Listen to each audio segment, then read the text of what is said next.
Bé, bona tarda a tothom. Bienvenidos aquí a la rama Viveca de Rubí. Hoy es viernes 23 de mayo de 2025. Per Abel, el dueño presidente de la rama, me sugirió el mes pasado que hablara sobre el maestro tibetano. Creo que es la primera vez que me toca hablar del maestro tibetano y me afecta bastante porque, bueno, yo sigo su línea y es curioso porque hemos hablado genéricamente de él, pero no hemos dedicado una presentación, yo al menos no he dedicado una presentación a él. Claro, aquí lo que tengo que decir son cuestiones que este estudiante entiende, aparte de alguna característica que con los años he ido observando. Por el maestro tibetano podemos comprender a un lama tibetano, un monje, en realidad un abad de un monasterio, que tenía unas cualidades especiales en el siglo XIX y, lo veremos más adelante, hacia 1875 alcanzó la quinta iniciación. Colaboró con Madame Blavatsky y posteriormente con muchos más y sobre todo con la Bailey, que le dio la transmisión de un montón de libros. Ya de entrada digo que no fue el mismo el trabajo que realizó con Madame Blavatsky que el que realizó con Alice Bailey. Bien, vamos a continuar ya, familia. Aproximación a la obra del maestro de K. He puesto de K al principio porque, según cuentan los entendidos, en la puerta de su rama figuran las palabras de K, como si fuera Dinamarca, Danmark, ¿no? De K. Por lo tanto, esta imagen ha quedado toda asociada entre sus discípulos al maestro, de K. ¿Puede significar algo? Puede significar muchas cosas. Esto es lo más interesante de toda la presentación. Es de ocultismo práctico y de la venerable Madame Blavatsky. Lee 5 minutos y reflexiona 2 horas. Básicamente porque el señor Platón, que la precedió y que actualmente es el Choján del quinto rayo, el famoso, ¿cómo se llamaba? Hilarión, ¿verdad? Pues dijo que toda la sabiduría procedía de la reflexión. Y la escuela pitagórica, que prácticamente toda la logia coge su enseñanza, basa esa reflexión en que en el día a día el estudiante, a través de una observación atenta, puede ir desmenuzándola con sus propias palabras. Eso se va a quedar formando parte del bagaje del estudiante y, por supuesto, eso se va a convertir en sabiduría. Condición sine qua non. Hemos de ser fieles a lo que hemos percibido, no a lo que los demás nos han dicho o nos ha parecido entender, a lo que nosotros hemos precisamente alcanzado. Y aquí tenéis unos símbolos que nos van a acompañar en toda la presentación, pero tienen que ver con la enseñanza esotérica. Ha salido todo bien menos el círculo de la derecha inferior, mi derecha inferior. ¿Por qué? Pues porque cuando se hizo y se trasladó luego a diapositivas, el sistema lo descomprimió un poco. Pero aquí tenemos un triángulo, una estrella de 4 puntas, de 5 puntas, de 6 puntas y de 7 puntas. ¿Y por qué 7 puntas? Bueno, porque es un trabajo que tarde o temprano tendremos que alcanzar. Hoy por hoy, a duras penas respondemos a la tríada personal, menos aún a lo que está por encima de ahí. Y tenemos una rosa, que como sabéis muy bien, los que me conocéis, para este estudiante representa el vehículo causal. Veremos más cosas muy llamativas. Esto en realidad está así en 2 dimensiones, pero esto se mueve. En la versión original se mueve, pero aquí no se mueve. No hay ningún problema. Esto se lo dedico a esta parte a la señora Blavatsky. El tibetano ayudó a Madame Blavatsky, le parafraseó muchos términos, se lo explicó y ella poco a poco lo fue escribiendo. Madame Blavatsky tenía un nivel de evolución muy elevado, era un Arhat, tenía una cuarta iniciación que alcanzó en la personalidad, en la figura del conde Cagliostro, en esa encarnación. Esto le sirvió para que le mantuviesen el vehículo emocional para el trabajo que debía realizar en la siguiente aparición. Hizo un trabajo descomunal y prácticamente hay que decir una cosa que seguramente que no estaréis de acuerdo, que eso espero. Desde los tiempos de Cristo y del Buda, no ha habido nadie en la Tierra que haya aportado tanta luz a la humanidad como la señora Blavatsky. Me diréis, no puede ser, porque Francisco de Asís hizo lo otro, el otro hizo lo otro, etcétera. Sí, de acuerdo, hicieron lo suyo.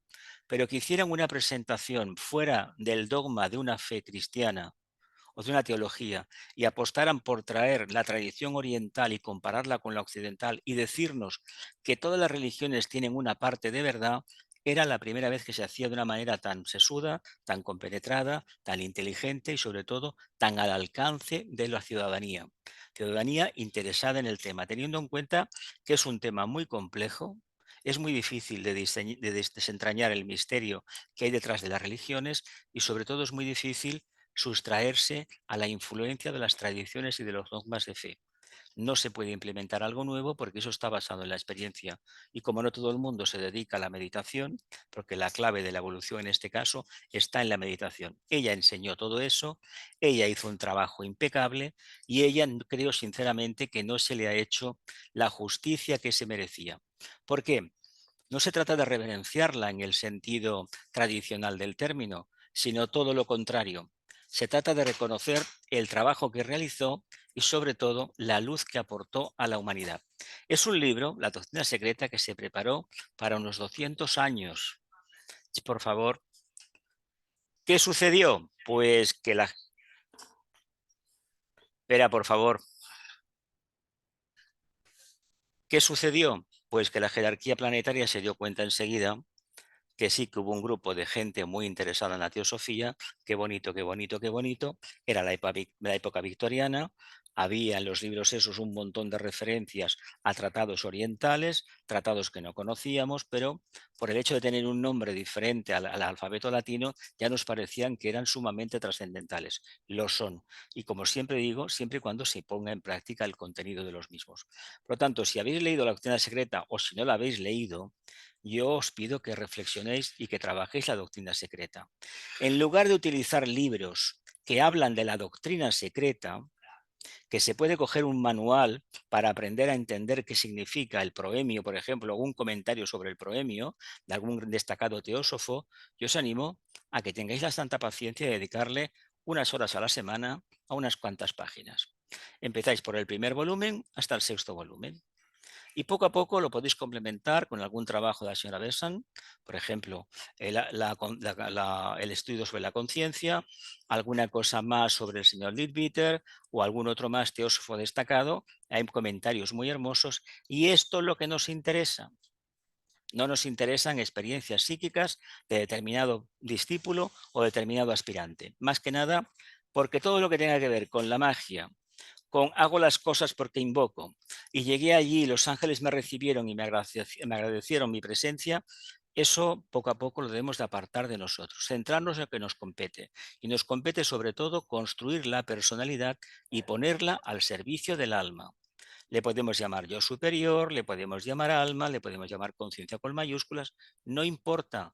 Hay que controlar la personalidad a través del vehículo mental. Si esto no se realiza, lo demás queda muy bonito, tener un montón de libros, fíjate lo que sé, fíjate lo que he leído, y luego soy el ciudadano de siempre que vota al partido de siempre y que le importa bien poco lo que pase 2 manzanas allá de su casa o 2 cuadras más allá. Esto no puede ser. Por lo tanto, un respeto para este personaje, esta alma tan avanzada y sobre todo para el trabajo que realizó. Con el nombre Doctrina Secreta, esotéricamente se entiende la tradición oculta desde el principio de los tiempos. Que ella le pusiera ese nombre es una cuestión, pero eso se refiere, en el caso de ella, a un sistema de libros, de obras, que hablan de una manera muy específica de esa tradición esotérica, teosofía, filosofía esotérica, también, no importa el nombre que le pongamos.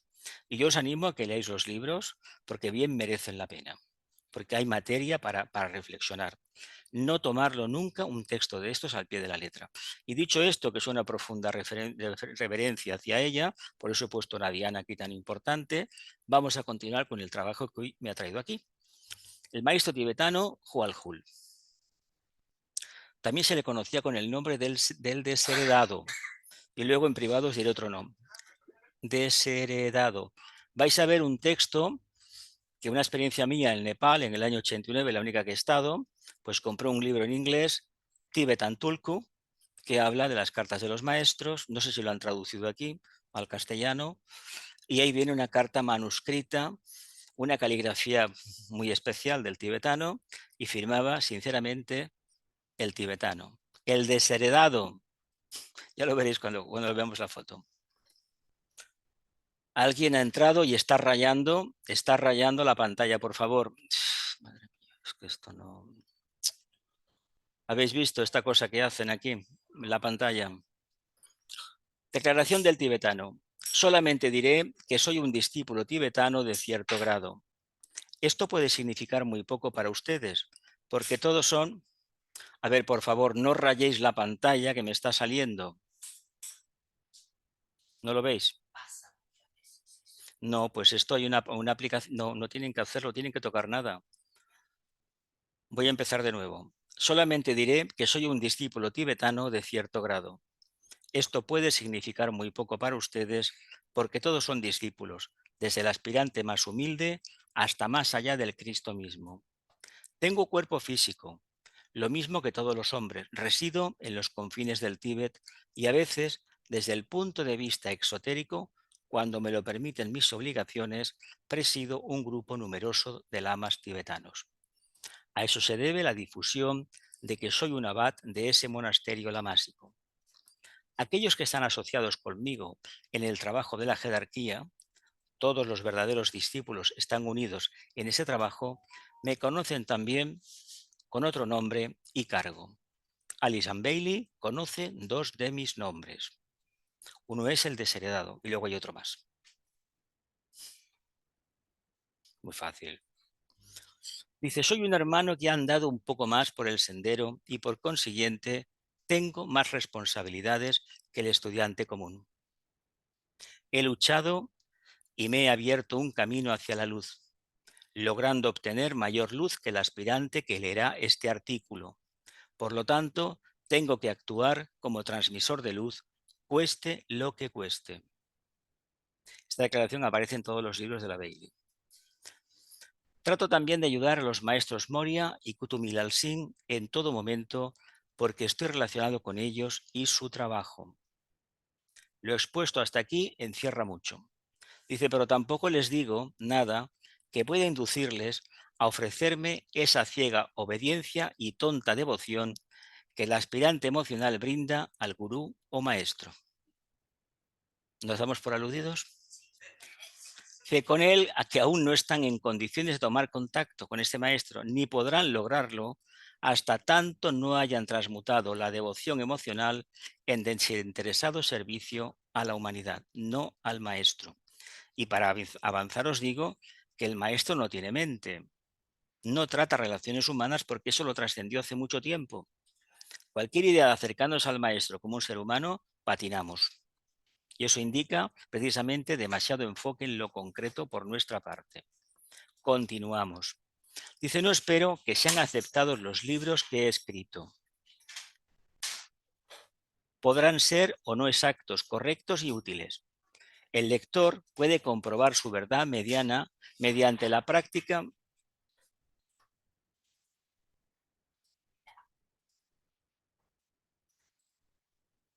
El lector puede comprobar su verdad mediante la práctica y el ejercicio de la intuición.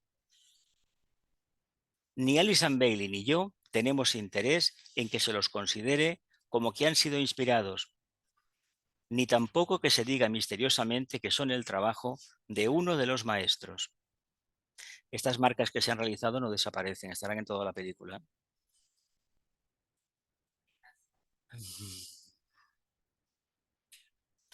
Si estos libros presentan la verdad de tal manera que pueda considerarse como la continuación de las enseñanzas impartidas en el mundo, y si la instrucción suministrada eleva la aspiración y la voluntad de servir, desde el plano de las emociones al plano mental, el plano donde se encuentran los maestros en aquel momento, entonces estos libros habrán cumplido con su propósito. Si la enseñanza impartida encuentra eco en la mente iluminada del trabajador mundial y despierta su intuición, entonces acéptense tales enseñanzas. Nos da completa libertad al maestro. Si estas afirmaciones son corroboradas oportunamente y consideradas como verdaderas al ser comprobadas por la ley de correspondencia, está muy bien. Pero si esto no es así, no se acepte lo expuesto. Es lo mínimo, ¿no? Él publicó varios, bueno, ayudó a través de Bailey, le precipitó varios libros, hay mucho escrito sobre cómo lo hicieron, pero ella prácticamente explica muy poco en la autobiografía inconclusa.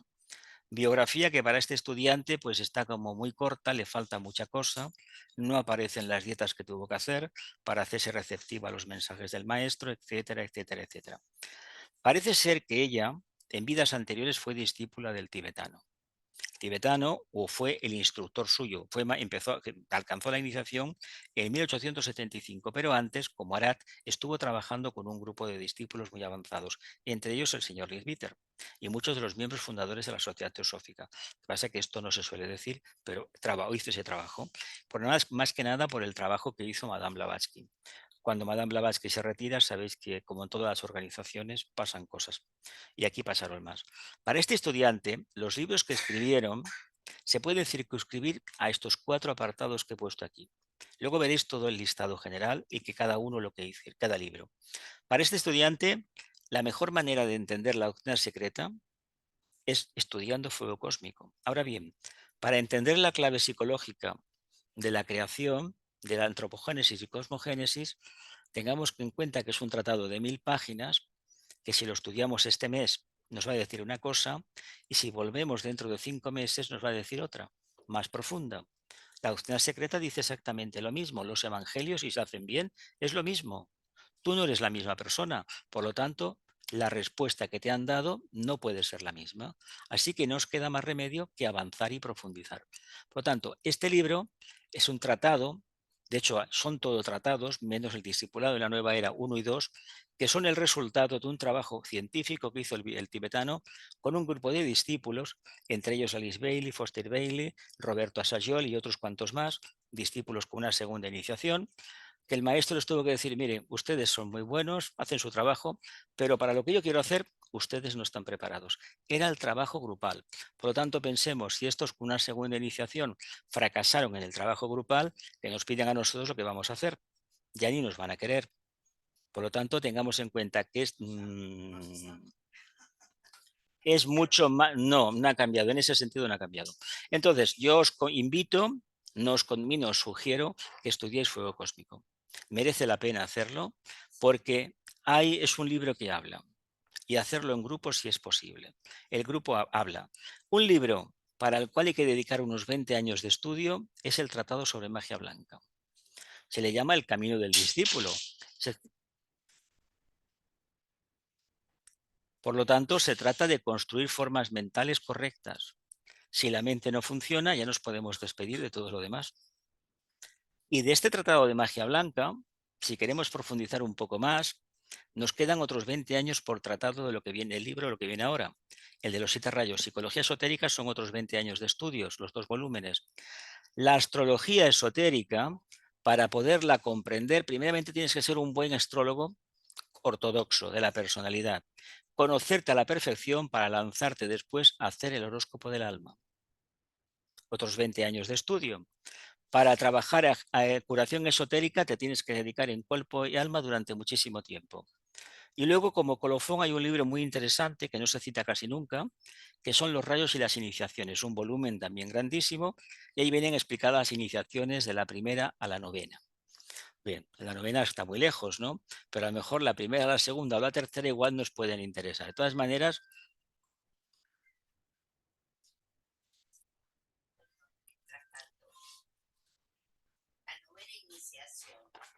la negación.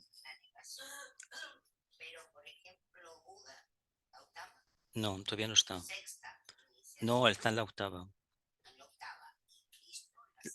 La séptima todavía no completa. La séptima no está completa, no está completa. No. Entonces, lo que digo es, estos libros, la verdad es que es interesante conocer las reglas de magia blanca, repasarlas continuamente. Ya sé que son libros que no tienen fotografías en color, ni tienen gráficos, es texto seco, puro y duro, y por lo tanto obliga a que nos estrujemos un poco la masa encefálica, que trabajemos. Si se puede hacer en grupo, mucho mejor, ¿eh? Porque lo que a uno le sobra, el otro lo puede aportar. La carencia de otro puede servir para revelar el contenido.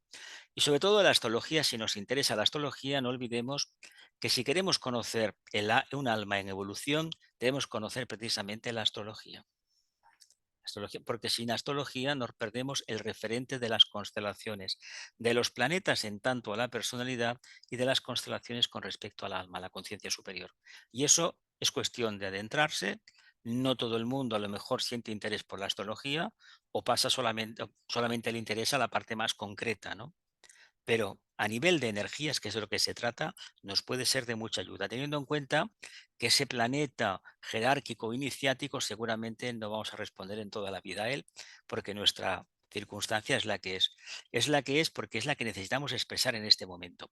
Y luego tenemos el discipulado en la nueva era 1 y 2, que tienen una característica especial estos libros, son mágicos. Son mágicos en el sentido que si los tenéis por aquí, y hacéis una pregunta y abrís un libro, incluso con magia blanca lo podéis hacer también, hacéis una pregunta y va a salir un texto en la página misma o anterior o posterior que tiene que ver con el problema que tiene uno. Esto ya pasa con teosofía igualmente. ¿Por qué siempre tienen el mismo mensaje? Pues porque han sido inspirados por un alma muy avanzada. Por lo tanto, es interesante conocer las vicisitudes. A mí me sirvió el discipulado en la nueva era 1 y 2 para decirme en los años no finales, principio de los 90, Jesús, tú no estás tan mal. ¿Me explico? Porque claro, aquellos que tenían el nivel que tenían y los dijo que ahí está la puerta, les dijo dijo, ustedes serán discípulos de Suarra, pero para el trabajo grupal, no. Yo pensé para mí, pues yo no estoy tan mal. No estoy tan mal en el sentido de que ese problema, pues no lo tenía. Pero ¿qué pasa? Que cuando años después, cuando en los años 90, empecé a trabajar en grupo, me hice cargo de grupos, me di cuenta en el Valle de Lágrimas que me había introducido.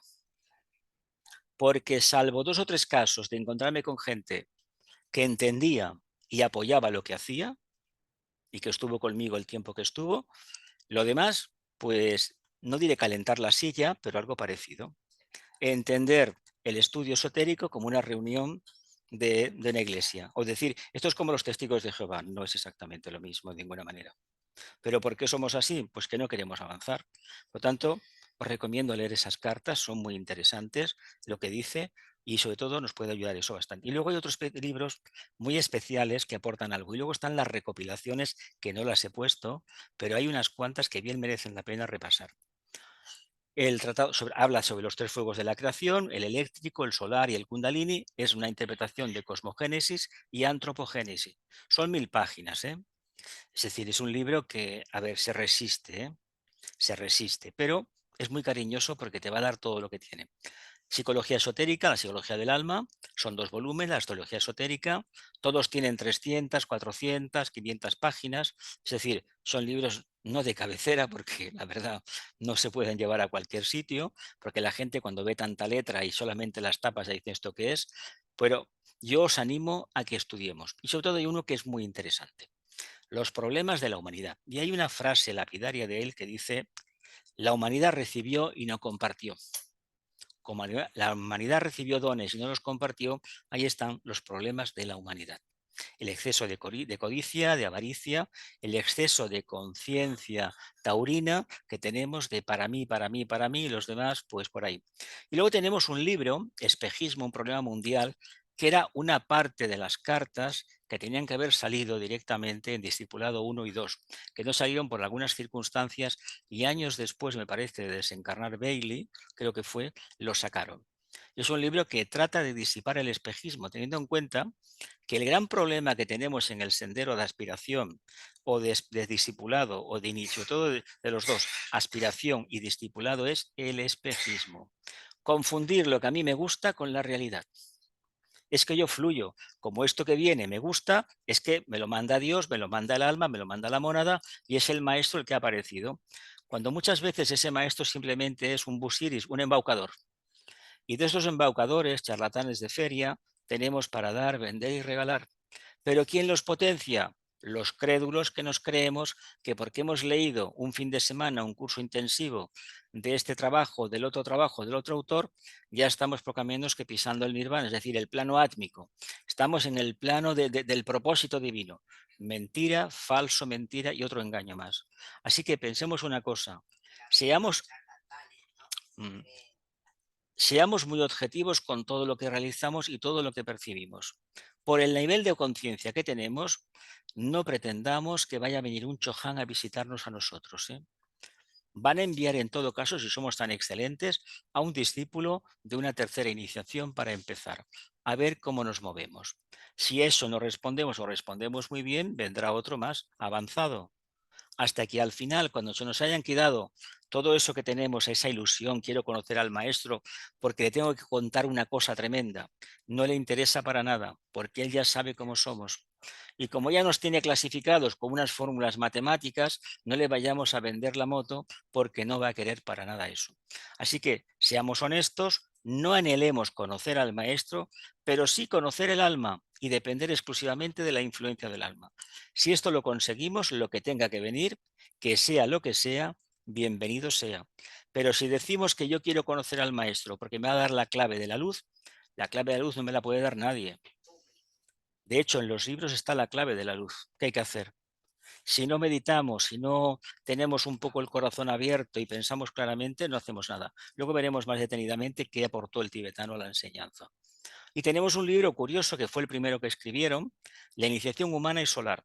Habla de las iniciaciones, de cómo se consiguen, y bueno, están ahí, es un libro que está interesante conocerlo, de hecho toda la obra es necesario conocerla, pero identifiquémonos con aquello que en este momento podemos trabajar. Y cuando iniciemos el trabajo, no lo dejemos por el camino. Tenemos la reaparición de Cristo, es un libro interesante sobre el tema del avatar. Tenemos las cartas sobre meditación ocultista, merece la pena trabajarlo. Y hay uno que es muy importante porque fue el que nos habló precisamente de la guerra europea, nos habló de la distribución de la gran invocación, que es la exteriorización de la jerarquía. Es un volumen de unas 400 y pico de páginas. Yo recuerdo cuando me llegó contra reembolso hace ya cerca de 40 años. Y hay uno interesante que no se toca mucho, que es el telepatía y vehículo etérico. Y el destino de las naciones si queremos conocer los rayos de algunas naciones, no de todas, porque de todas no hablo. A la nuestra, España, el lema es muy curioso, disperso las nubes. Si España tiene por lema disperso las nubes, hay que decir que es un país que es víctima del espejismo, porque es un país netamente creyente, devocional, muy quijotesco. El señor que escribió El alma, que estaba detrás del Cervantes, conocía mucho de psicología y sabía muy bien cómo era el alma española. Mañana veré la luz y mañana acabaré y mañana lo voy a hacer, ¿verdad que sí? Pero ya cuando nos juntamos en una taberna, en un bar, todo el mundo es médico, ingeniero, piloto, jefe de Estado, ministro, deportista, ¿verdad que sí? ¿A cuánta gente no habría de decir yo cómo meter un gol? En un bar, en un partido de fútbol que hay, todo el mundo lo sabe hacer bien, todo el mundo sabe hacer todo. Eso es precisamente exceso de aspiración, exceso de influencia sagitariana. Los pies en tierra es lo primero que debemos tener. Y luego a nivel personal escribió un libro que es La luz del alma, con el dictado del tibetano que le ayudó en los comentarios, que habla sobre los Yoga Sutras de Patanjali. Hay diferentes versiones. A mí de las que he leído, la que me parece más sensata es esta. Sí que hay una parte sobre los siddhis que pueden llamar muchísimo la atención. La conciencia del átomo, el alma y su mecanismo, del intelecto a la intuición, de Belén al Calvario, si queremos conocer el tema del Nazareno y las 5 iniciaciones. ¿De dónde vienen? Es interesante, pero sí que os digo, así con toda confianza, que hay una diferencia vibratoria grande entre que son los libros dictados por el tibetano y los que escribió ella. No desmerecen en nada, pero no es la misma energía cualitativa lo que hay en un libro que hay en otro. De todas maneras, yo os invito a que tiréis adelante y lo trabajéis. Son, no, los que les dictó el tibetano son una cosa y los que escribió ella por su cuenta son otra cosa. Entonces, no he citado aquí en los trabajos de Hércules, porque esto apareció en los años 70 y pico, que era una carpeta con los comentarios de las lunas llenas que ella hacía en su casa al grupo que tenía, todos los jueves. Eso quedó archivado, que es una curiosidad porque en muchos discípulos le ha pasado eso, la carpeta quedó olvidada y se montó el trabajo después. El trabajo, los comentarios, hay muchos que son del tibetano, pero otros no son del tibetano. Entonces, aparte de esto está un libro interesante, si queréis tener una claridad de lo que es el alma, que es un recopilatorio de la enseñanza del tibetano, un libro que se llama El alma, la cualidad de la vida. Son 200 y pico de páginas, a mí me lo regalaron a principios de los 90 y es un libro muy interesante para conocer el tema del alma sin necesidad de leerse todo lo demás. Luego hay otro también muy importante que se llama Sirviendo a la Humanidad, 300 y pico páginas. Luego está Reflexionen sobre esto, porque el tibetano siempre acababa algunas frases, algunos escritos, reflexionen sobre esto. Claro, en la reflexión, como hemos visto en la segunda o tercera diapositiva, está la clave de la sabiduría. Y luego está La muerte, una gran aventura, El problema del sexo. Luego se han hecho recopilatorios sobre el ángel solar, sobre incluso creo que hasta la dieta vegetariana y muchos más. Muchos circulan por internet libremente, ¿eh? Y luego hay uno muy importante, que ese sí que os lo recomiendo, si no lo tenéis os lo mandaré, que es sobre del séptimo rayo y la nueva era. Son unas 170 páginas, un PDF interesante, y ahí si lo estudiamos, hay mucho de psicología esotérica, nos dejamos de lado un montón de libros que a veces si buscamos un tema concreto, la información está dispersa en todos los libros. Eso sí que en el fondo trató de ceñirse al título del libro para hablar de una manera determinada sobre un tema. Pero como es un tema esotérico, también se cometió el mismo error que Madame Blavatsky, aquella mente atlante que tenía, que continuamente pues, estaba todo mezclado. Al estar todo correlacionado, es difícil separar un tema de otro. Por lo tanto, tiene que ser el propio estudiante el que se adentre en la investigación y acabe extrayendo conclusiones, pero sobre todo siempre citando la fuente, ¿eh? Si yo hago un comentario, lo hago yo, pero el texto original sobre el cual hago el comentario tiene que estar reflejado en un texto original, si no, no merece la pena. Bueno, vamos a continuar. Vamos a hablar un poquito de quién fue este señor y si está vivo o está muerto. ¿Qué pensáis? ¿Está vivo o está muerto? Está vivo, está vivo, está vivo, está vivo. Pero él no tiene, su cuerpo físico es aparente. A ver, hay una anécdota en la autobiografía de que una amiga suya pues fue allá, a Shigatse, al Tíbet, y resulta que se encontró que, bueno, una lamasería, no dice el nombre, no recuerdo que lo diga, un montón de gente esperando, por favor, un lama que venía montado en un burrito y todo el mundo lo referenciaba. Entonces a esta persona, esta norteamericana, le dio 2 grandes paquetes de incienso el tibetano y la otra le dijo que ya estaba muy cansada, etcétera, etcétera, la Bailey, y él la observó atentamente. Pero él no habla, un maestro no habla. Asiente, te mira y con la mirada ya te cala totalmente. Por lo tanto, tengamos cuidado con esto. Es del Tíbet. Hay un libro de, no sé si es del Leadbeater o de quién es, no sé, no recuerdo el nombre, que aparece el dibujo de donde estuvo Blavatsky y sobre todo la cabaña donde está él y donde vivía Moria y donde vivía Kutumi. Todo esto es literatura teosófica, es muy bonito, pero tengamos en cuenta que eso quiere decir que internamente estaban muy unidos, no que vivieran en ese lugar concretamente. Incluso la anécdota de que Madame Blavatsky se bañaba y el agua estaba muy fría. A ver, si estás en esas estivaciones de una montaña tan alta, no va a estar caliente. A ver, eso es normal. Por lo tanto, son cuestiones que le pueden llamar mucho la atención a la gente, pero dejémosla de lado. Vamos a hablar del adectado, de ese momento que se convierte en quinta iniciación y del servicio a la jerarquía que prestó en la colaboración con la Alice Bailey. Servicio a la jerarquía que empezó ya muchísimo tiempo antes. No he hablado de 2 posibles encarnaciones del tibetano, porque él lo dice, que tuvo 2 encarnaciones en Europa. Uno, sabemos que es un neoplatónico, el filósofo Clineas, y otro, hay una interrogante. Para mí, para este estudiante con toda su ignorancia, apunto que fue Meister Eckhart. En 1300 y pico en Alemania, un monje, Berat Godes, que es una maravilla, y veréis un poquito después que los textos del tibetano y de este autor se parecen una barbaridad. No recuerdo el nombre que tiene el libro, es un libro también de pastas negras, oscuras, y recuerdo hace muchos años haberlo leído, además está en internet, si lo buscáis, Meister Eckhart y está ahí. Y es un libro muy interesante. Además, él cita en alguno de sus libros a Meister Eckhart. Por lo tanto, hay algo, a mí me llamó la atención y para mí. Otros me dijeron hace tiempo que sí San Agustín, no tengo referencia de eso. No lo tengo. Pero también podría ser algo porque era un intelecto muy grande, el señor aquel tenía una inteligencia muy grande. Y vamos a continuar. Decam Hualhul es precisamente el secretario de la jerarquía planetaria. ¿En qué sentido? Como pertenece a la línea del segundo rayo, es un maestro que está en el Arran de Kutumi y es el que se encarga de preparar a los estudiantes, a los futuros iniciados, los pasa, los prepara y cuando han pasado para pasar la iniciación será su propio maestro de rayo el que se encargue de él. Pero la preparación estándar la da el tibetano. Basándose luego lo veremos, en el tema de la meditación, del estudio, meditación y servicio como un modo de vivir. Luego lo veremos.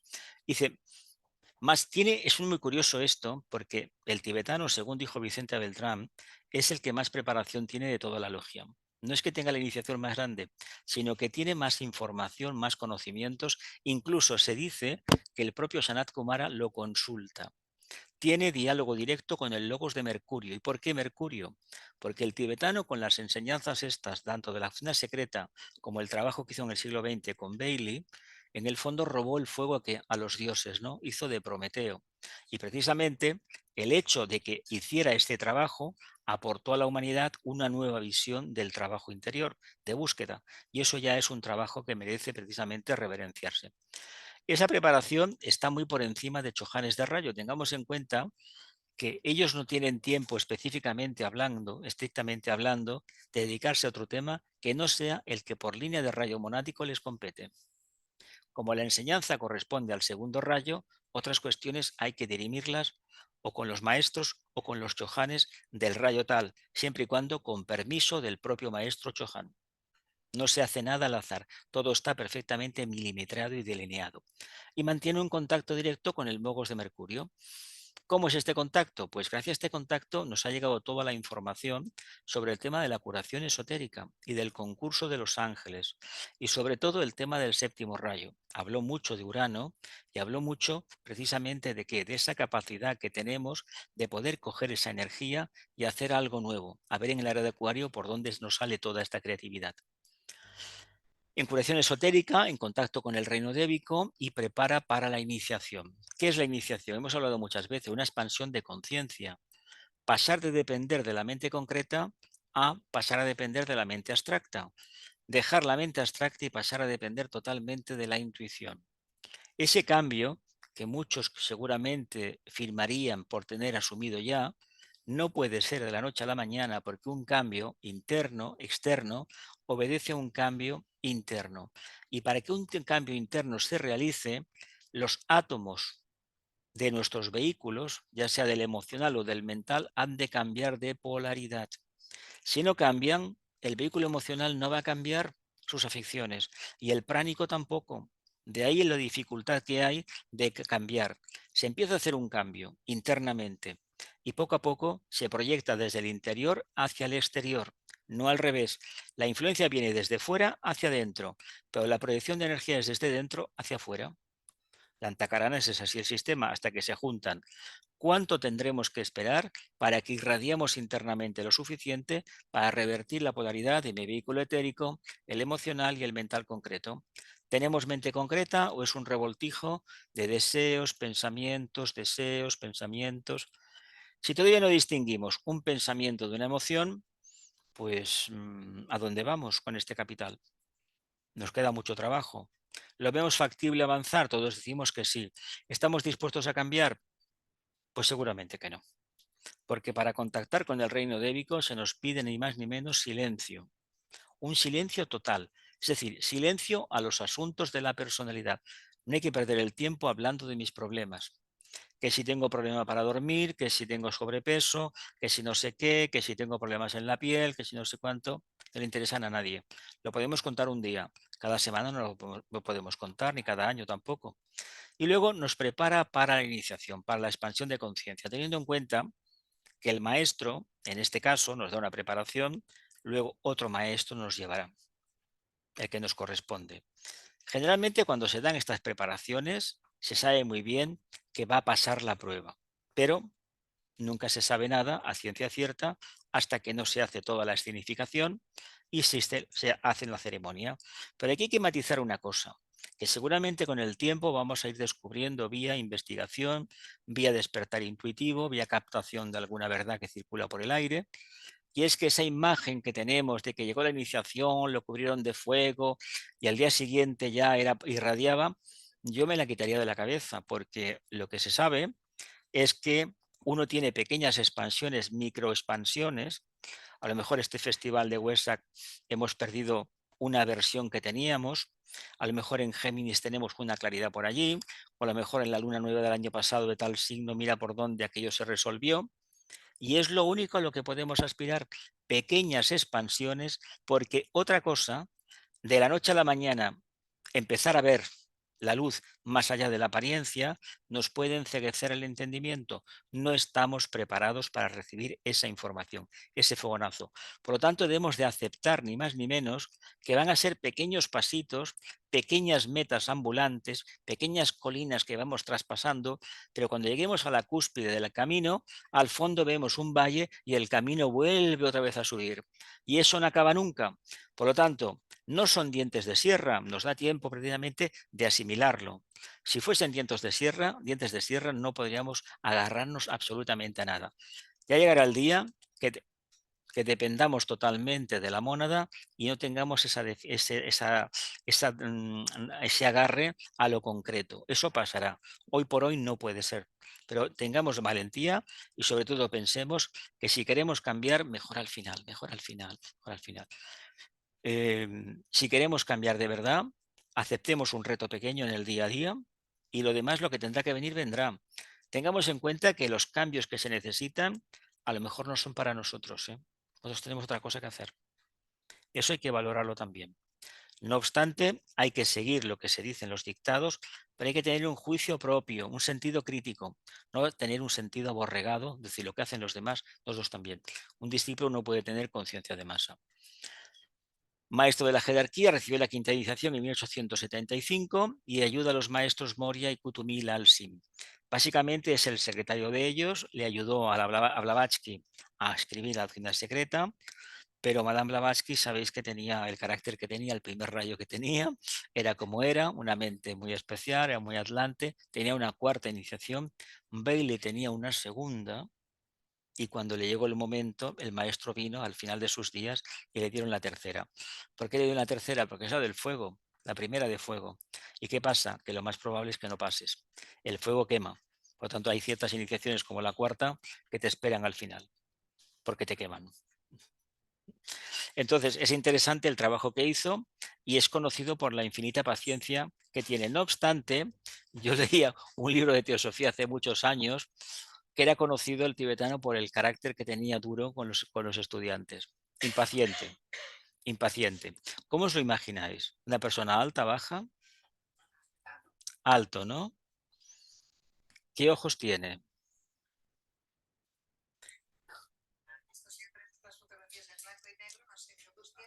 Es el segundo rayo.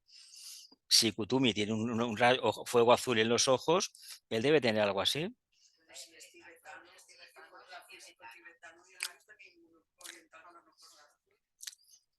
Yo tuve una experiencia hace muchos años de Buda en un festival de Huesa y lo que tenía era fuego líquido azul. ¿Eh? El pelo no, él es moreno, es negro. Aquí en el Buda es negrito, oscuro, de piel. Todos, es como el Cristo, esta idea de ojos azules y rubio y todo esto, pero si los judíos no son así, a ver, y en aquel momento menos todavía, no, no, no. Tiene aspecto de una persona venerable muy mayor, eso sí, muy mayor. Hualhul. ¿Cómo os lo imagináis la túnica que lleva, el manto que lleva? Color granate. ¿Os imagináis así? Y en actitud de bendecir a todo el mundo, con las manos puestas hacia adelante, como el Buda. ¿No? Pues así está.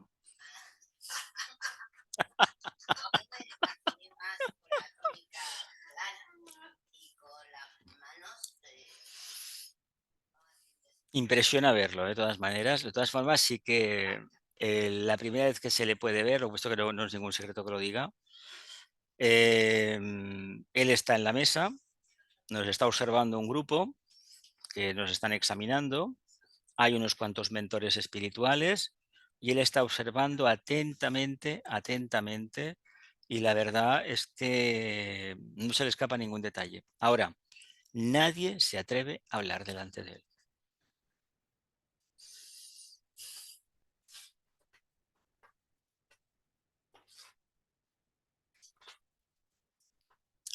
Se le conoce con el nombre también, el sobrenombre del desheredado.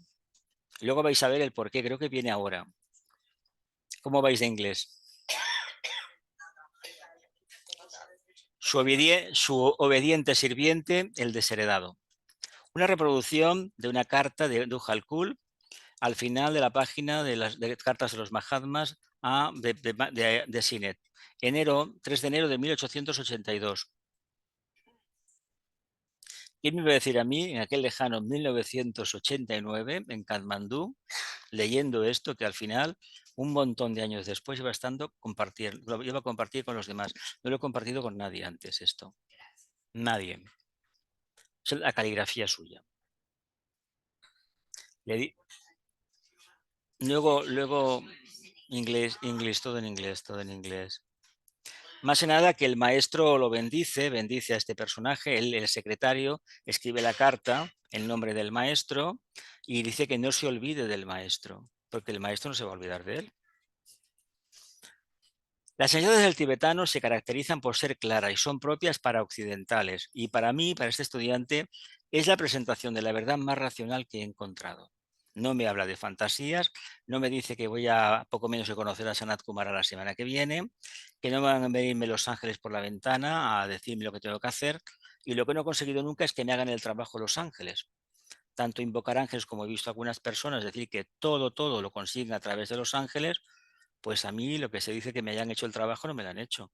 En todo caso me han dado algún problema, porque yo recuerdo que tuve una época en que se me ocurrió pedir en los años 70, 80, no sabía mucho del reino angélico y sí, me vino gente. Pero luego me dije, ¿por qué no se habrán quedado en su casa? Lo digo como lo siento, a ver. Y todo fue por mi falta de experiencia y por pedir cuestiones que todavía no tocaban. No tenía que haber hecho nada. Pues calcula, 20 años tenían el 77, ya estaba metido en el tema y fue precisamente en el 78, fue cuando conocí el nombre del tibetano, una noche que nos pasó de todo, intentando ver ovnis y más cosas que no diré porque, bueno, en fin, todos hemos buscado y sí que se produjeron fenómenos. Cuando puse la mano en una mesa, saltaron todos los plomos. Bueno, en fin, me callaré, no digo más.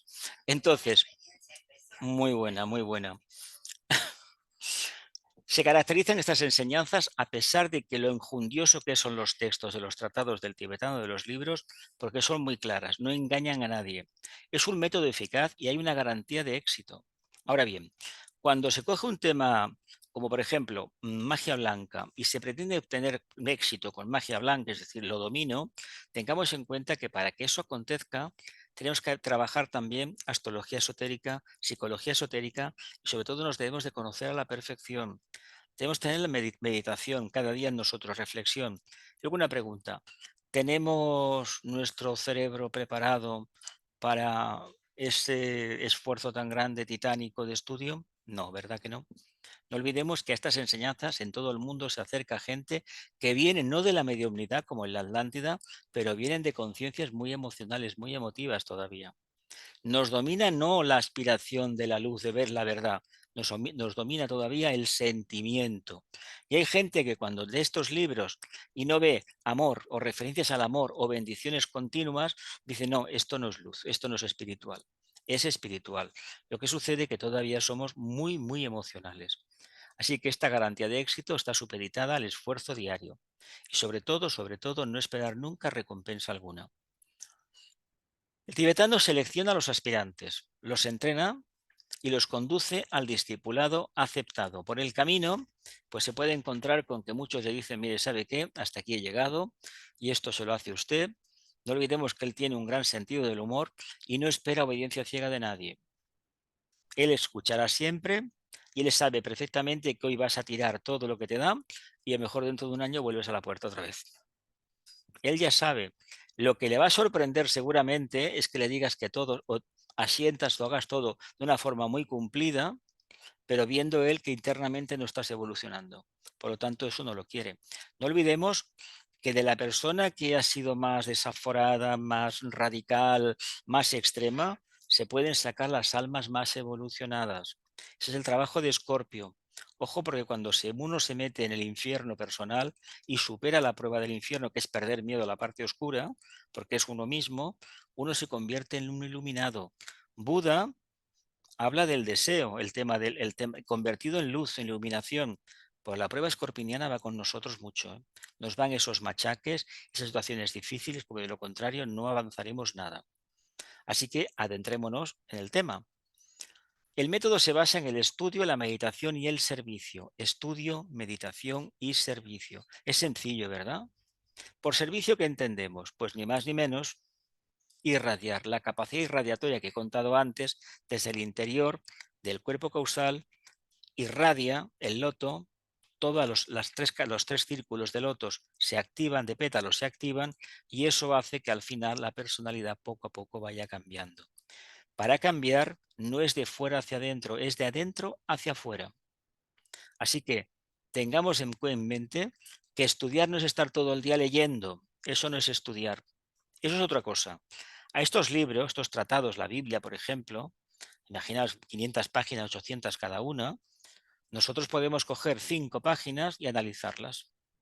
Tener un cuaderno, tomar apuntes, y la reflexión de los apuntes es lo que nos va a acompañar. Pero no olvidemos nunca de dónde viene. No hagamos como alguna religión organizada de libro, que se sigue más los comentarios de los eruditos que no de lo que dice el texto original, porque ahí sí que hay diferencias, pero muchas. Así que meditación. Por meditación no es solo el hecho de me siento 20 minutos cada día, entono el Om o entono un mantra, o me alineo, no, es un diálogo interior. Nos sirve la meditación regularizada con mantras, la palabra sagrada, la gran invocación, etcétera, siempre y cuando entendamos que en un momento dado del análisis del pensamiento simiente entra una corriente de energía que nos va a sumergir precisamente en un pequeño espacio de silencio. Puede durar segundos. Ese espacio de silencio es el que necesitamos para algún día, cuando llegue el momento, acceder al plano búdico, subplano del físico etérico, y eso ya es intuición. Así que por meditación, si podemos, las 24 horas del día, pero estando atentos a lo que realizamos. No nos confundamos, no hay que estar ni de rodillas ni en postura de loto para meditar, porque eso son posturas orientales. Somos occidentales, somos activos, ¿verdad? Podemos meditar perfectamente sentados en una silla, pero sobre todo silencio, serena expectación, vida contemplativa. Contemplemos la luz que hay alrededor y que hay dentro de nosotros. Cuando veamos seres humanos, no veamos competidores, veamos humanos que están evolucionando como nosotros, ni más ni menos. Continuamos. Todo esto configura un modo de vivir, una filosofía de vida.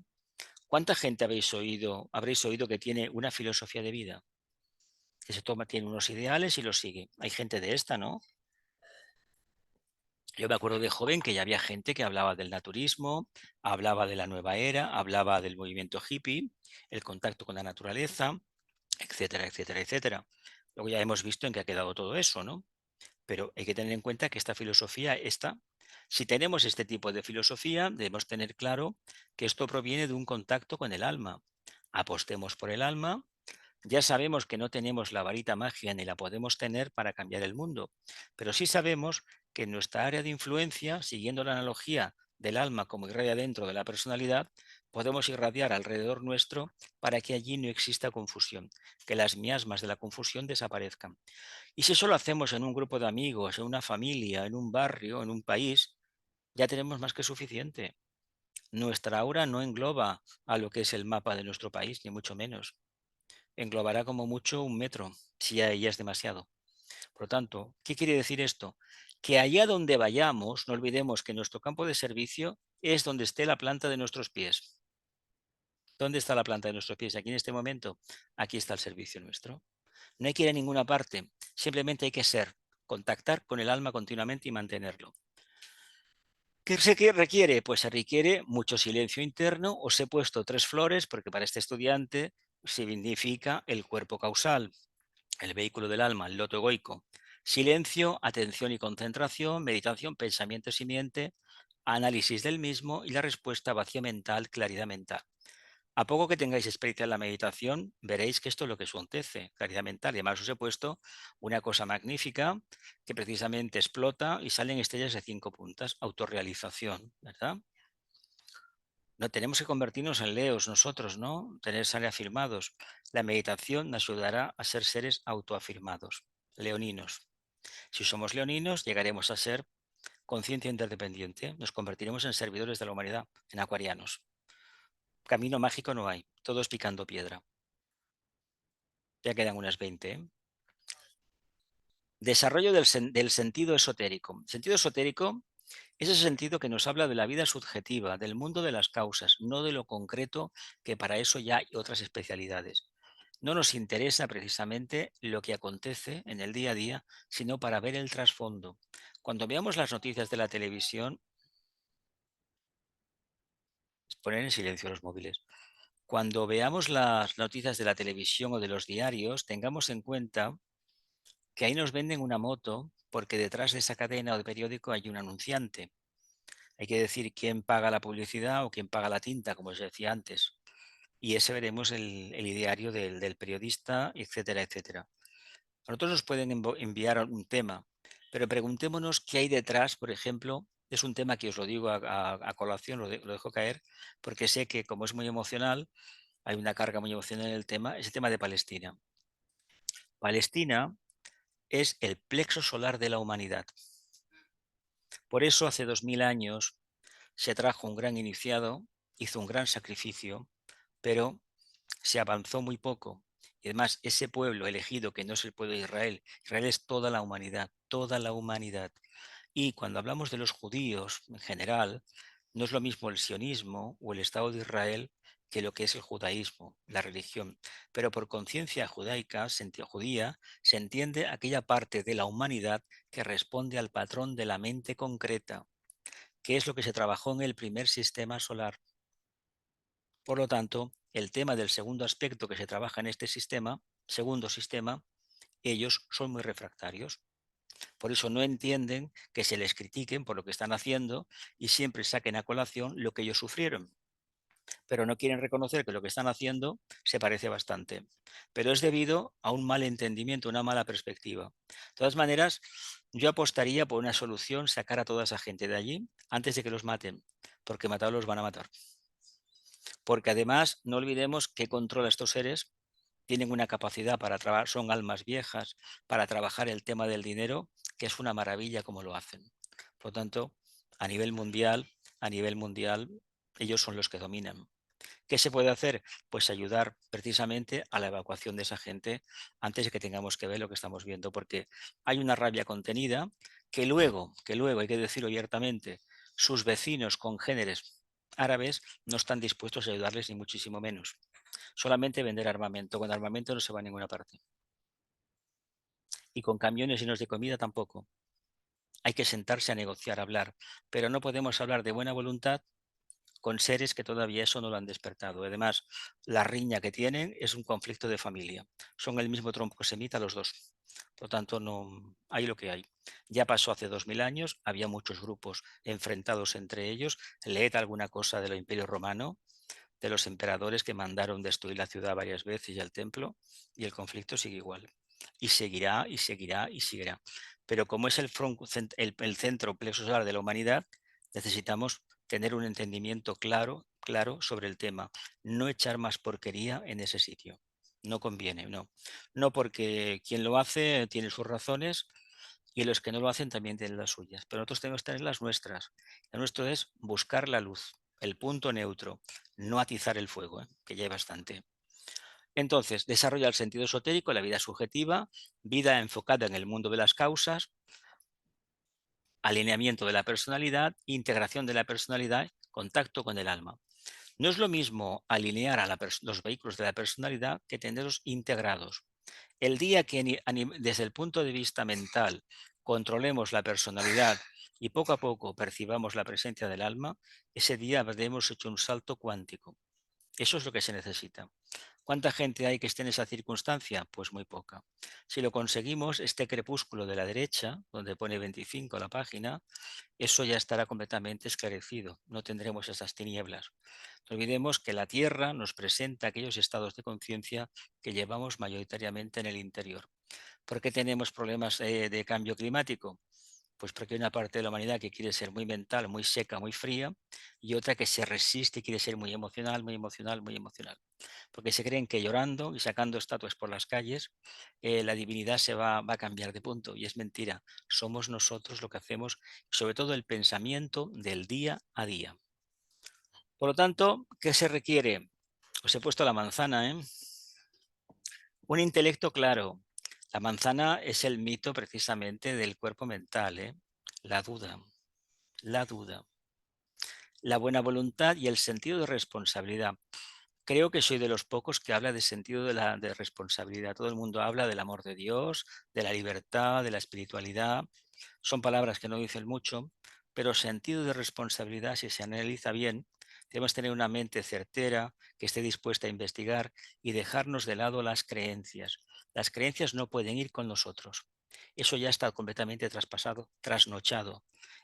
Todo lo que decimos que conocemos debe estar basado en nuestra experiencia. Hay referencias, por lo tanto, el intelecto está para algo. ¿Qué tenemos a nivel planetario? Pues un porcentaje de la humanidad de cerca del 80%, 70 y tantos, que es instintiva, emocional. Muy pocos hay mentales. Menos aún hay que sean algo más, que sean, por ejemplo, intuitivos. No es mismo ser intuitivo con el plexo solar abierto que con los chakras superiores. Recordemos que la raza atlante consiguió su gran meta con la mediumnidad. ¿Qué problema tenían los que intentaban enseñarles lo que es el trabajo de la mente? Pues que se enfrentaban con seres que no querían aprender porque ya lo veían. ¿Cómo se le explica que tienen que cerrar ese chakra para que abran los superiores? Cambiando, analizando. Cada vez que se analiza un tema, uno deja de ser creyente. Pero si nos lo creemos todo, que lo dice la televisión, no evolucionaremos nunca. Ese es el problema de las mentiras en la televisión, que la gente queda engolfada en un punto, critica y va aumentando más la porquería en todo el planeta. Eso lo ensayaron los nazis en los años 30 y Goebbels en muchos países tiene discípulos. En España tiene unos cuantos muy importantes. Continuamente fabrican mentiras.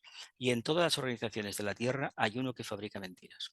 Hay un Judas que lo hace, en todas, en todas. Así que apostemos por el morder esta manzana. Queremos morder la manzana. Es una tentación la manzana. Ojo porque la verdad nos hará libres, ¿eh? Queremos conocer la verdad, mordamos la manzana. Venga.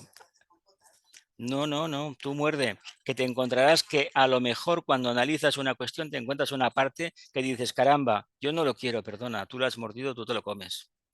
Cuando uno descubre algo, tiene que comérselo. Desarrolla una nueva conciencia social, conciencia grupal y sobre todo, el tibetano insistió muchísimo en las rectas relaciones humanas. Rectas relaciones humanas. ¿Por qué? Porque sin esta característica, la filosofía esotérica no sirve para nada. Si no somos capaces, ¿qué diferencia tenemos con el Imperio Romano? Pues que tenemos Internet, pero ellos tenían un sentido de las obras públicas que aquí todavía a duras penas se entiende. Era menos gente. Vivían poco menos que del pillaje de la esclavitud. Eso hay que decirlo como son. Dejaron unas obras, como trabajaron mucho la piedra, han dejado un testimonio claro de lo que había, de cómo trabajar las cosas. ¿Qué había? Pues ni más ni menos que llegó un momento que se petrificó, que se convirtió precisamente en otra Sodoma y Gomorra y sobre todo en otra Atlántida.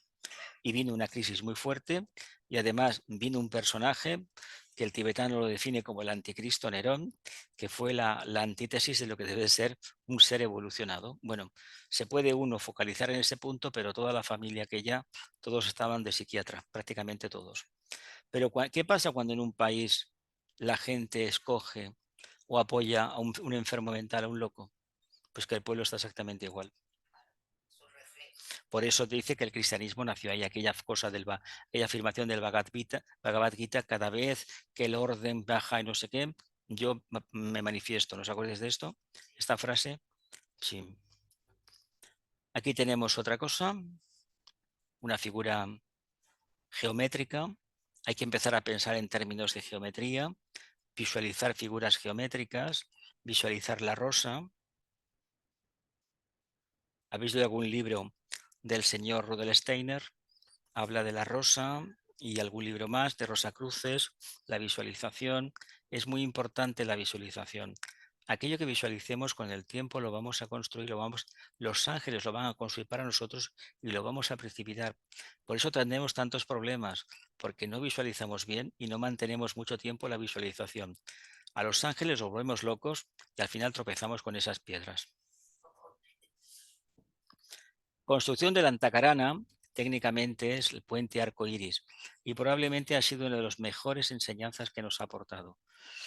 El primer Antacarana que vamos a trabajar va a ser entre la mente concreta y la mente abstracta. Lo que pasa es que esta idea de la mente abstracta es como muy lejano. Hay gente que tiene aversión a pensar en cosas que no puede controlar. Y hay otros que no nos gusta para nada lo concreto porque no nos dice exactamente lo que somos. No obstante, si entendemos como lo concreto como algo transitorio, donde debemos manifestar lo abstracto, ahí tal vez las cosas cambian y el paradigma es otro. Hemos de trabajar en aplicar el conocimiento en el plano concreto, donde estemos, pero sobre todo la conciencia, la mente ha de estar lo más elevada posible. De lo contrario, no haremos gala, no podremos reverenciar el trabajo que el tibetano realizó, el esfuerzo que dedicó a coger una parte de la enseñanza y poderla publicar. Se dice que hay un libro de un señor, Cyril Scott, que escribió 2 libros sobre el iniciado y el iniciado en el Nuevo Mundo. Los que habéis conocido, os los recomiendo. Hablan de un maestro, Justin Morgan Hedge, y de un discípulo. Es como un relato muy interesante. Y allí le dice más o menos, cuando habla de los maestros de la India, habla de que esa parte que se dio es prácticamente como para párvulos, una cosa muy, muy mínima en comparación con lo que tendría que hay. Pero es que hay tanto que la conciencia humana no está preparada. Entonces, yo os digo con el tema del maestro, tenemos un exceso de devoción, pero a un maestro de quinto rayo, un rayo impar, ¿cómo deberíamos tratarlo? ¿Creéis que va a tener esta historia de los maestros, el sexto rayo, tanta reverencia, tanta genuflexión y tanta historia y tanta devoción? No lo quiere para nada. Más práctico, exactamente, más práctico. Pues a todos los maestros de la jerarquía hay que tratarlos de manera práctica. Ni más ni menos. No olvidemos que el día que alcancemos una iniciación nos va a dominar el primer rayo. Y el primer rayo no pierde el tiempo con nadie ni con nada. A lo práctico, al pam pam y al otro, lo otro, ¿verdad? Pues adelante. Habla muy bien del sistema iniciático, del contacto con el alma y por descontado de la que va a ser una nueva conciencia. Pero este sistema iniciático son pruebas continuas que nosotros, retos continuos, desafíos que podemos hacer. Nosotros ponemos en el contacto con el alma la máxima meta asequible en este momento, pero si el contacto con el alma está mínimamente asentado, empezamos a trabajar algo más. No olvidemos que la gran meta para la raza humana es alcanzar el átomo manásico permanente, que es precisamente el vehículo la parte más inferior de los vehículos de la monada, de la tierra espiritual. A partir de ahí todo es karmático, todo está sujeto a la ley de cambio. Esas 3 partes de arriba no lo están.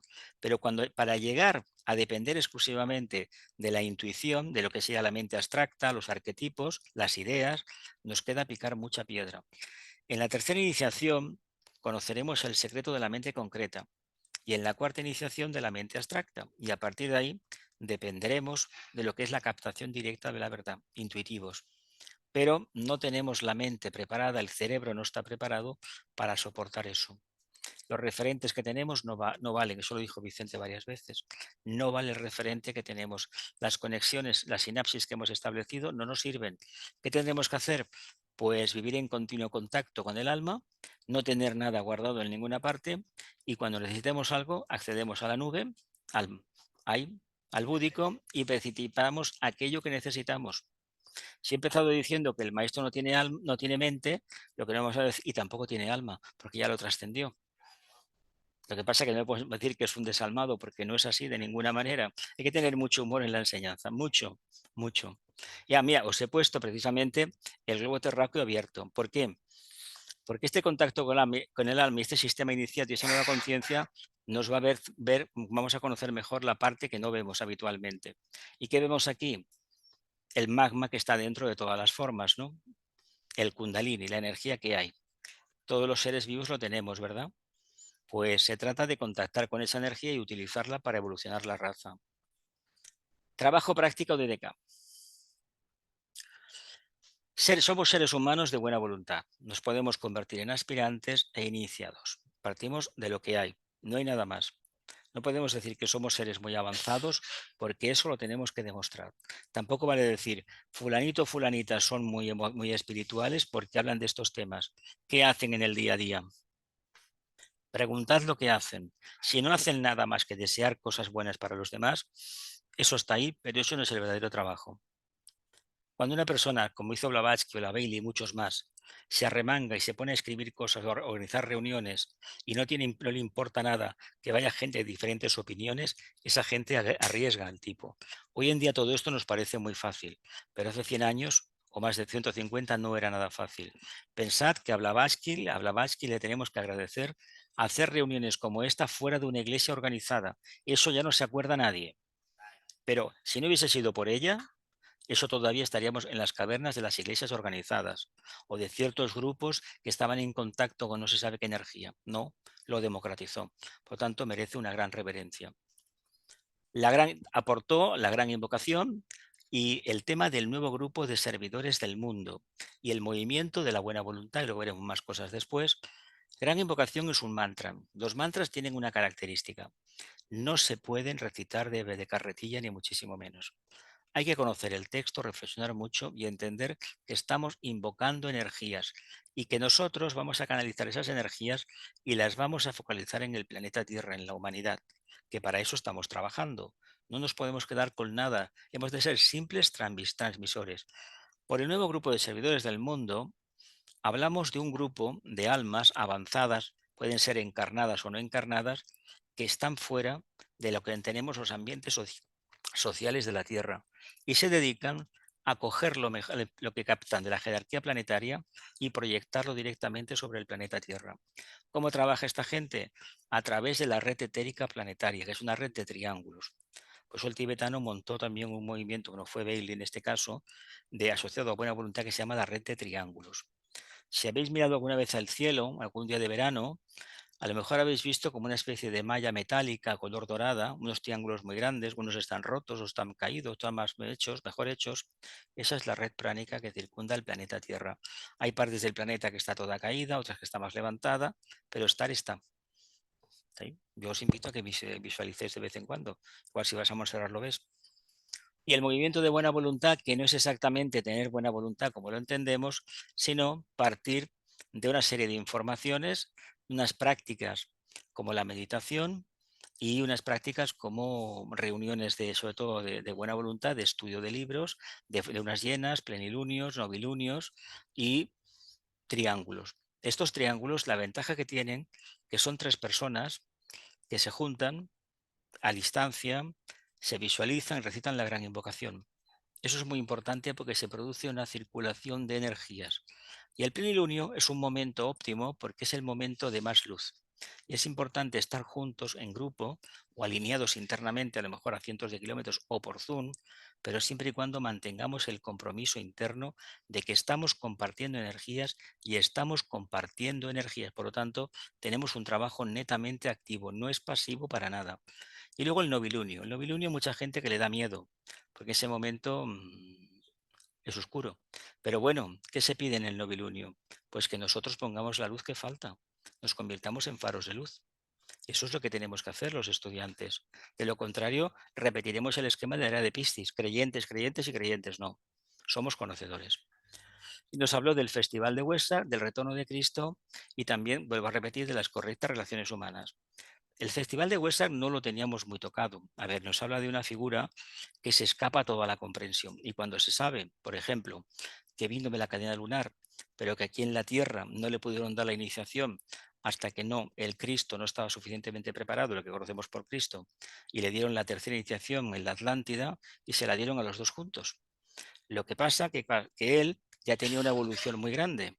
la tenía muy grande. Y se dice, en alguna parte, que en el periodo ariano, hace unos 50.000 años, le dieron la quinta iniciación. Por lo tanto, el otro, él tiene una iniciación mayor que el Cristo, había sido el señor Sri Krishna, hasta el tema de Palestina, ahí se presenta la iniciación y le dan la primera parte, porque es el primer avatar para 2 constelaciones. Cuando acabe Acuario, le darán la segunda parte de la iniciación. Entonces tendrá una séptima iniciación y entonces será el Buda, si no pasa nada, de este periodo ariano. Y el otro habrá hecho su trabajo ya. Bonito, ¿verdad?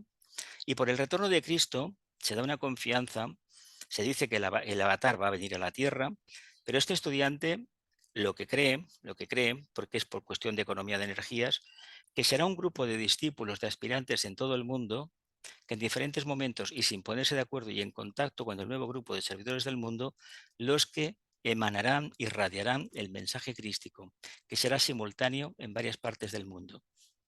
Que eso más o menos está pasando. Hay ciertos avances en algunas partes, pero tiene que notarse más, teniendo en cuenta que estamos en un problema muy grande. Si viniera un Cristo en este momento, igual con la confusión que hay, la logia negra tan disparatada, el kurushetra de las redes sociales y de Internet, francamente sería devorado. Por lo tanto, es mejor que nazca en el interior del corazón de cada uno de nosotros, en la mente de cada ser humano, orientado a la luz, y lo demás no deja de ser un acontecimiento.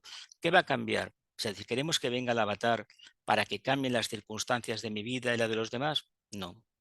Invoquemos y asumamos la responsabilidad que cuando invocamos tenemos la obligación de evocar, si no estamos traicionando al alma.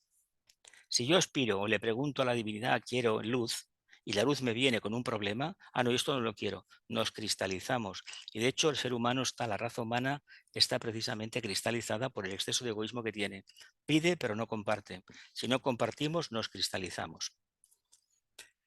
Nos habló de la jerarquía planetaria, nos habló de Shambhala y de los departamentos de la jerarquía. Esto más o menos nos parece normal, pero quien más ha hablado de la jerarquía planetaria, sobre todo de Shambhala, ha sido un estudiante, un pequeño avatar, llamado don Vicente Beltrán Anglada, que se encargó de distribuir una parte de la información que no era nueva, que esto es todo del tibetano en el fondo. Él era de la línea del tibetano y su maestro, que nunca nos dijo el nombre, eso está bien, de la línea del segundo rayo. ¿Qué nos explicó? Pues un método de trabajo muy complicado y para él muy fácil por el nivel que tenía, pero a nosotros, a mí se me hace prácticamente imposible de poder alcanzar lo que él consiguió y explicándonos cosas que no se suelen explicar fácilmente, pero lo utilizó de una manera que atrae sin convencer y convence sin atar. ¿No? Esa historia que él que explicó tantas veces, que su maestro le dijo un día, la verdad de presentarse de tal manera, tarara, y claro. ¿Y qué quiere decir eso? Cuando esto nos cautiva, quiere decir que la intuición funciona en nosotros. Si tú dices, vótame a mí que tengo la verdad, en ese libro está la verdad, en aquel está la mentira. Si yo no lo practico, no me arriesgo, yo no voy a acertar nunca. Y nos habló de la casa de los 3 departamentos de la jerarquía, como también habló Blavatsky, también habló el tibetano sobre ellos, ¿no? El Manú, y nos dijo una cosa, Vicente, muy importante. En Amigos de la India dijo 2 cosas, 2 perlas grandes. Esta que os he dicho antes, de que el maestro, el tibetano, tenía contacto con el Logos de Mercurio, y otra cosa que lo dijo un día y no lo dijo nunca más. Y es que cuando en los años 20 se reorganizó la jerarquía planetaria, entonces el que estaba de Mahachohan pues pasó a otro nivel y cogieron a lo que es el Chohan del séptimo rayo, Rakochi, y lo pusieron como Mahachohan. Y en el lugar del Rakochi, del Chohan del séptimo rayo, colocaron al maestro español. Eso lo dijo Vicente en Amigos de la India. El maestro español. No quiere decir que esté en España. Maestro español. Esto es como el maestro inglés, que es el que montó el Thomas More, que montó el movimiento laborista. Bueno, se inspiraron en la enseñanza suya, etcétera, etcétera. ¿Quién puede ser este maestro? España, como séptimo rayo de personalidad, ha tenido grandes masones. En la Primera República Española, siglo XIX, todos eran masones. Pring era general, Pring era masón. En aquel momento, si querías salir de la influencia de creencia de la Iglesia Católica, la masonería era lo mejor. No conspiraban, como dicen, ni muchísimo menos la Internet hoy. Miren más que tonterías de ese tema. No verás nada serio en Internet sobre la masonería. Nada. Incluso algún canal de televisión que están todo el día bombardeando con eso. Nada. Es que, bueno, a ver, se educaron en España, todos esto, en la metrópoli, y San Martín, Bolívar y todo, Martí, todos. Sí, sí, sí. Era el único camino que había de buscar la verdad más allá de la apariencia, fuera de la pantalla protectora, del muro protector de la Iglesia. Era la única manera, ser libres. ¿Quién es? No nos compete verlo. Nos compete trabajar mucho. Bueno, él, a ver, es un maestro muy avanzado, ¿eh? Tiene que tener una séptima iniciación. Yo ya tuve bastante con lo que tuve y con lo que tengo y ya tengo más que suficiente, no lo voy a acabar nunca y por lo tanto... Ah,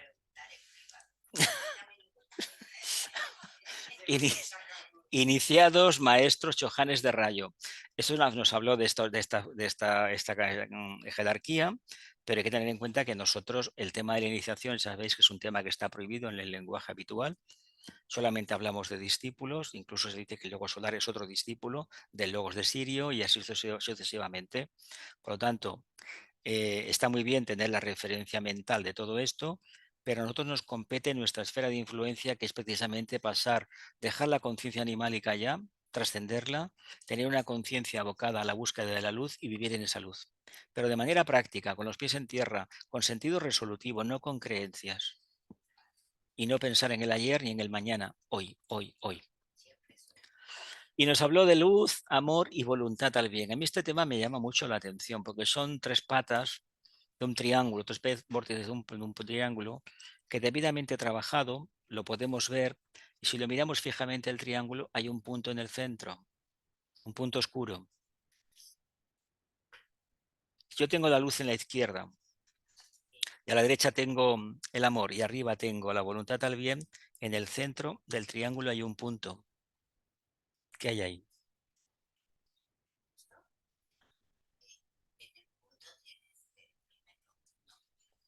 Dentro de esas tres cualidades que está el alma, el alma responde a eso. La mónada responde a eso, básicamente. Por favor.